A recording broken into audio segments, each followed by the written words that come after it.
Vamos lá então para a nossa discussão. Hoje eu quero falar sobre desenvolvimento, sobre psicologia da educação. Quando nós estudamos psicologia da educação, principalmente as teorias de Piaget, Vygotsky e Vallon, nós estamos diante de um conteúdo que é muito presente nos concursos e nos editais. Quase que todos os editais na área pedagógica cobram Piaget, Vygotsky e Vallon, juntos ou separados, mas o conhecimento do desenvolvimento da criança, como ela se desenvolve, é fundamental em qualquer aspecto. Analisando as correntes teóricas, aquelas correntes que estudam como o aluno aprende, nós já conseguimos pensar em três correntes. A corrente inatista, ambientalista e a interacionista. E é aqui na corrente interacionista que eu quero dedicar um pouco mais da minha atenção com vocês, um pouco mais do nosso trabalho. A corrente inatista é aquela que entende que o conhecimento é inato, o indivíduo já nasce com os saberes, com a personalidade, e nada que ele fizer na vida pode mudar isso. A corrente ambientalista já é o contrário, o aluno não nasce com nada, uma folha em branco, uma tábua rasa, e tudo é adquirido com a sua interação com o ambiente. Já para os interacionistas, eles não condenam nenhuma das duas e aproveitam o melhor que cada uma tem. O aluno sim nasce com habilidades e propensões para determinadas áreas, mas o ambiente e o meio podem fazê-lo aprender. Ou seja, a interação do indivíduo com o meio, com as situações, com os problemas, pode levá-lo a aprender. Então, dentro do interacionismo, nós temos alguns teóricos que nos mostram como o aprendizado se dá através da interação do indivíduo com o meio em que ele está inserido, através das interações. Dentre os quais nós destacamos Jean Piaget, Lev Vygotsky e Henri Vallon. Vamos falar um pouco mais sobre o interacionismo, ok? Observa-se nesta teoria a criança sendo concebida como um ser dinâmico, que a todo momento interage com a realidade, operando ativamente com objetos e pessoas. Apoiam-se na ideia de interação entre o organismo e o meio. A aquisição do conhecimento é entendida como um processo de construção contínua do ser humano em sua relação com o meio. Novas construções dependem das relações que eles estabelecem com o ambiente numa dada situação. Então, o interacionismo valoriza a interação do sujeito com o meio em que o sujeito está inserido. Ou seja, o indivíduo com o seu meio, o indivíduo com as situações. O aprendizado se dará nas interações. Então, por isso, nós vamos ver o foco das interações muito presente na discussão de Piaget, Vygotsky, Vallon, um mais com os objetos, com os problemas, outro focando mais a interação social, porque de uma forma geral, Piaget valoriza muito a interação do indivíduo com o meio, com os problemas. Vygotsky já valoriza mais a interação social. E Henri Vallon? Então, é principalmente na teoria de Henri Vallon que eu quero discutir hoje, porque são teóricos aqui para aulas e aulas. Vamos brevemente ver um pouco de Jean Piaget, ok? Então, vamos falar de Jean Piaget. O Piaget, ele é mais da linha cognitiva. Jean Piaget, ele é um interacionista, porém mais voltado para o interacionismo construtivista. O interacionismo construtivista, defendido por Jean Piaget, ele entende que o indivíduo aprende na interação com o meio, com os objetos, com os problemas, com as situações. Então, o indivíduo, no construtivismo, ele constrói o conhecimento como um ser ativo. No construtivismo, o indivíduo é um ser ativo. Para Piaget, o desenvolvimento ele é predominantemente cognitivo. E o desenvolvimento cognitivo permite ao aluno aprender em cada momento, em cada etapa. Piaget elaborou alguns estágios observando o desenvolvimento infantil, inclusive observando seus filhos. Piaget entendeu que o indivíduo passa por alguns estágios. Esses estágios, para Piaget, preste atenção, eles são inevitáveis. Todos os alunos, todas as crianças, todos os indivíduos vão passar necessariamente por todos esses estágios. Em cada estágio, o aprendizado tem uma característica e quando ele supera aquele estágio, ele avança para um outro estágio. Então, quero que vocês lembrem disso. O que eu vou falar? Para Piaget, os estágios são inevitáveis. todo mundo vai passar por um estágio e depois o outro. Na hora que ele conseguir superar um estágio, é aí que ele vai para o outro estágio, ok? Os 4 estágios de Piaget, brevemente, são sensório-motor, de 0 a 2, pré-operatório de 2 a 7, operatório concreto 7 a 12, operatório formal de 12 em diante.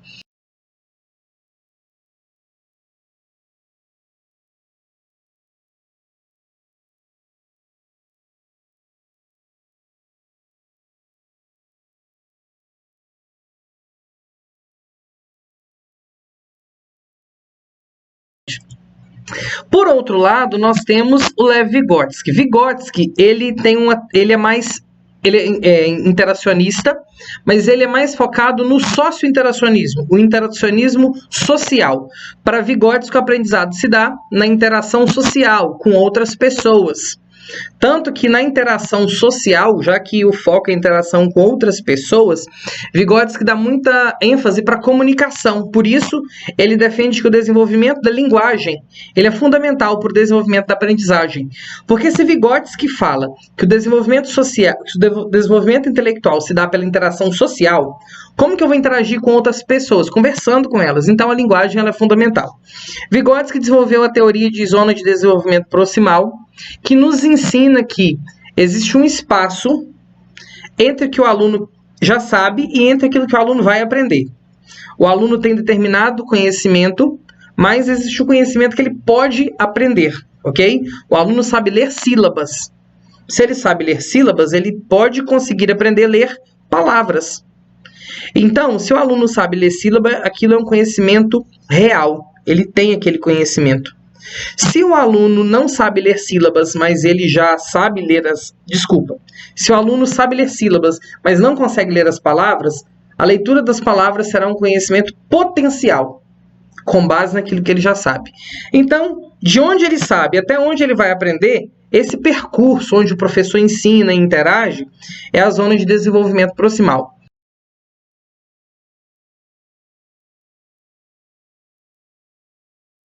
Por que eu quero focar na teoria de Henri Vallon? Porque a gente estuda Piaget e Vygotsky demais, e quando fala em Vallon, fala só afetividade. Como se Henri Vallon ele se resumisse somente à afetividade. E Henri Vallon é muito mais que isso, e a discussão dele é muito importante. Quem foi Henri Vallon? Henri Paul Wattier Vallon, eu acho que eu falei certo. Ele nasceu em 15 de junho de 1879, e faleceu em 1º de dezembro de 1962. Foi um filósofo, médico, psicólogo e político francês. Henri Vallon nasceu em 15 de junho de 1879 em Paris, filho de Paul Alexandre Joseph e neto de Henri Alexandre Vallon. Tornou-se bem conhecido por seu trabalho científico sobre psicologia do desenvolvimento, devotado principalmente à infância, em que assume uma postura notadamente interacionista. Então, Vallon ele foi interacionista. Henri Vallon, junto com Piaget e Vygotsky, tiveram os seus estudos muito voltados para o desenvolvimento infantil, porque a aplicabilidade deles forneceram subsídios importantes para descobrir como que a criança aprende. Vallon foi o primeiro a levar não só o corpo da criança em conta, mas também as suas emoções dentro da sala de aula. Para Vallon, não era só a criança que estava ali, não era só um indivíduo que se tratava, mas as emoções. Não é só um corpo, não é só o desenvolvimento da motricidade, do movimento, as influências do meio sobre o corpo, mas também as emoções que estão dentro daquela criança, as emoções que estão dentro daquele indivíduo. Então ele levou isso em conta, foi o primeiro a ir além do corpo, a adotar também uma análise das emoções. Ele fundou suas ideias em 4 elementos básicos que se comunicam o tempo todo: afetividade, movimento, inteligência e a formação do eu como pessoa. Então, o fundamento das ideias de Henri Vallon estão baseados em 4 elementos que se comunicam o tempo todo. Quais são esses 4 elementos? Vocês precisam anotar aí: afetividade, movimento, inteligência e formação do eu. A afetividade como as emoções. aquilo que o indivíduo sente, ok? As emoções do indivíduo devem ser levadas em conta, porque o emocional, ele influencia a aprendizagem. E nós, como educadores, quem já tem prática, sabe, e assim, não só por saber, mas por certeza que a afetividade, ela é fundamental. Eu sempre digo isso, a indisciplina só se combate com afetividade. A gente só trabalha em disciplina com afetividade. Gente, se alguém aqui tem outra receita, me fala. Mas para mim, na prática, aluno indisciplinado, a gente resolve ele na afetividade. Eu sempre me aproximei afetivamente dos alunos mais problemáticos. E eu posso dizer com toda propriedade, vocês podem vir na escola que eu trabalho e perguntar. Aqueles alunos bagunceiros demais, grande maioria tem uma afinidade comigo. E às vezes faziam minhas atividades, não faziam de outros professores. Porque a gente combate indisciplina, desinteresse somente com afetividade. A afetividade ela é importante também até para os alunos bons. Muitos alunos que não têm um envolvimento tão aprofundado numa determinada disciplina, ele se envolve numa disciplina e se compromete porque ele gosta do professor. Quantas vezes você tem um aluno que gosta de você e talvez ele tenha dificuldade no seu conteúdo, mas ele se esforça porque ele gosta de você. Não é nem para te agradar, mas ele se esforça porque se sente envolvido emocionalmente. A educação física trabalha o que, gente? O corpo, o movimento. Agora, o outro elemento é a inteligência. A inteligência, é claro que não pode ficar fora desse processo. A inteligência é um pilar do desenvolvimento valoniano também, porque o desenvolvimento cognitivo ele é tão importante quanto o desenvolvimento motor, quanto o desenvolvimento emocional. E olha como que isso é interessante. Hoje, as competências gerais da BNCC, elas têm essa visão valoniana também, porque elas preocupam com a formação do eu. Repare que as 10 competências gerais tratam da formação do eu e trata também do intelecto, trata do cuidado com o corpo, trata da cognição, porque o aluno é um ser completo. A gente não pode pensar nas dimensões do aluno dissociado de tudo. Por isso que hoje nós trabalhamos com a perspectiva de educação integral, educação que pensa o indivíduo como um todo. E também a formação do eu, quem o aluno é, quem é ele. A constituição de se conhecer, de se conceber, e todos esses elementos eles se entrelaçam e juntos trabalham no desenvolvimento e aprendizado do indivíduo. Ele também tem alguns estágios do desenvolvimento. A gente não tem os estágios de Piaget, assim como nós temos o estágio de Piaget, nós também temos os estágios de Henri Vallon. Quais são esses estágios e o que esses estágios falam? Vamos lá conhecer esses 5 estágios. Estágio impulsivo emocional, estágio sensório-motor e projetivo, estágio do personalismo, estágio categorial e estágio da adolescência, ok? São 5 estágios. Vamos ver qual é a idade, em que idade o indivíduo se encontra em cada um desses estágios. Vou resumir aqui, tá? Coloquei aqui. Estágio impulsivo emocional, de 0 a 1 ano. Estágio sensório-motor e projetivo, de 1 ano até 3 anos. Estágio do personalismo, ele vai de 3 anos até 6 anos. Categorial, de 6 anos até o 11. E o estágio da adolescência a partir de 12 anos, ok? Agora vamos falar um pouco de cada um desses estágios de Vallon. Inicialmente, eu preciso fazer uma comparação com os estágios de Piaget. Por isso que eu frisei muito no início da aula sobre os estágios de Piaget. Piaget, agora vocês não podem confundir para entender. Para Piaget, existem os estágios. Todos os indivíduos vão passar inevitavelmente por todos aqueles estágios Piaget e os indivíduos eles terminam um estágio e a partir do encerramento de um estágio eles migram e evoluem para um próximo estágio. Essa é a teoria de Piaget. Só que Vallon é um pouco diferente. O que Vallon fala? Para Vallon, os estágios não são tão engessados. Ao contrário de Piaget, Vallon não acredita que os estágios do desenvolvimento têm uma sequência linear e fixa. Para Vallon, a pessoa não tem uma escadinha como é para Piaget. Vallon é mais flexível. Para ele, a idade pode variar muito. Para Vallon, a pessoa está no estágio, ela pode até voltar no outro estágio. Então, talvez no estágio ela vai passar muito rápido e ela vai alternar esses estágios com emoção e cognição. Então, assim, para Vallon, os estágios não são um fenômeno contínuo, não é um fenômeno contínuo e rígido como é para Piaget. Para Vallon é mais flexível. A pessoa pula o estágio, a pessoa passa rápido por ela volta em um estágio, em um retrocesso, avança para outro estágio como um avanço. Então a principal diferença é essa. Quando ele completa 6 anos, vai para o estágio categorial. O estágio categorial já é de predominância afetiva ou cognitiva? Cognitiva. Ok? É alternado. Afetivo e cognitivo. Afetivo e cognitivo. Sempre vai se alternar cognição com afetividade na teoria de Vallon. Nesse estágio categorial, é um estágio em que o desenvolvimento cognitivo vai se aprofundar. Por exemplo, a criança de 6 anos entra no ensino fundamental.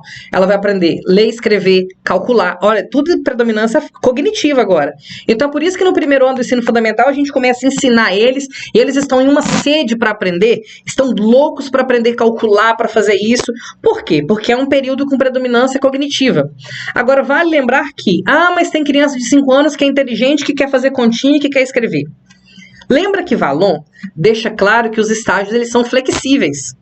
É 6 anos o categorial, mas tem criança que vai entrar com 5 anos no categorial e tá tudo bem, entendeu?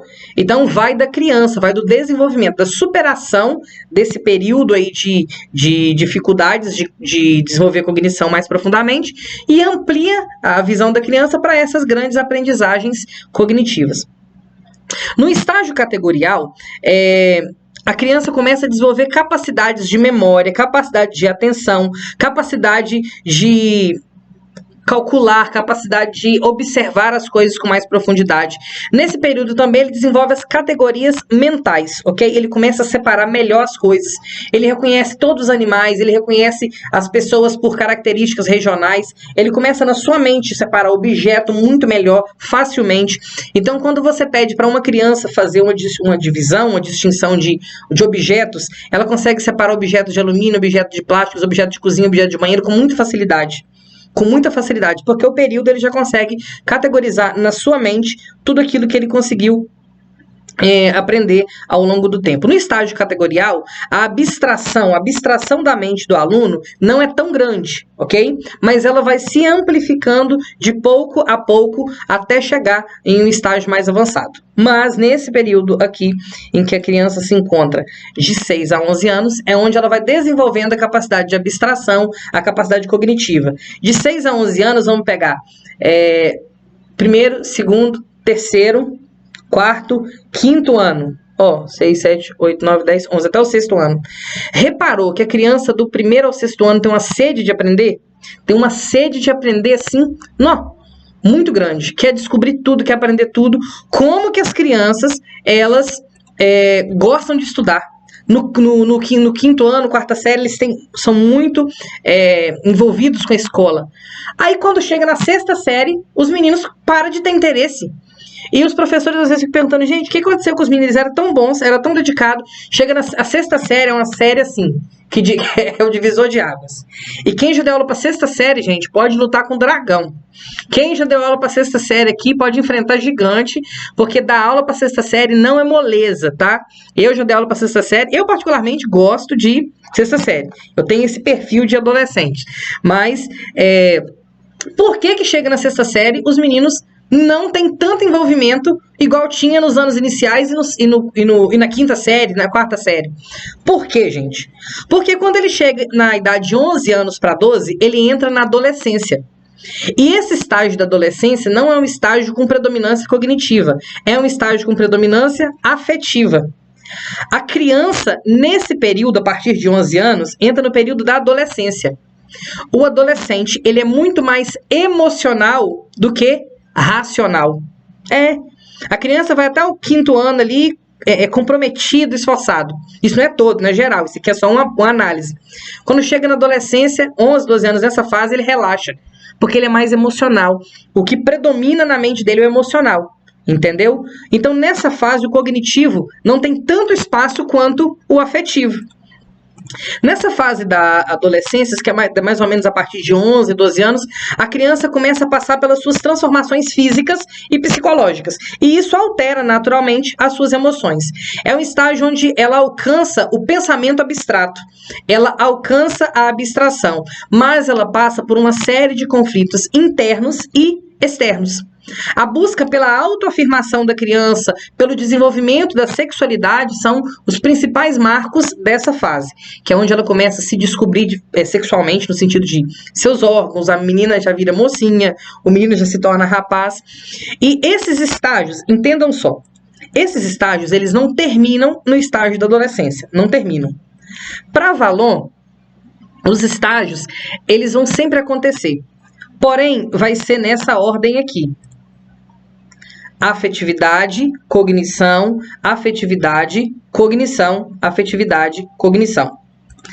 Sempre vai ter um estágio com predominância afetiva e logo em seguida vem um estágio com predominância cognitiva.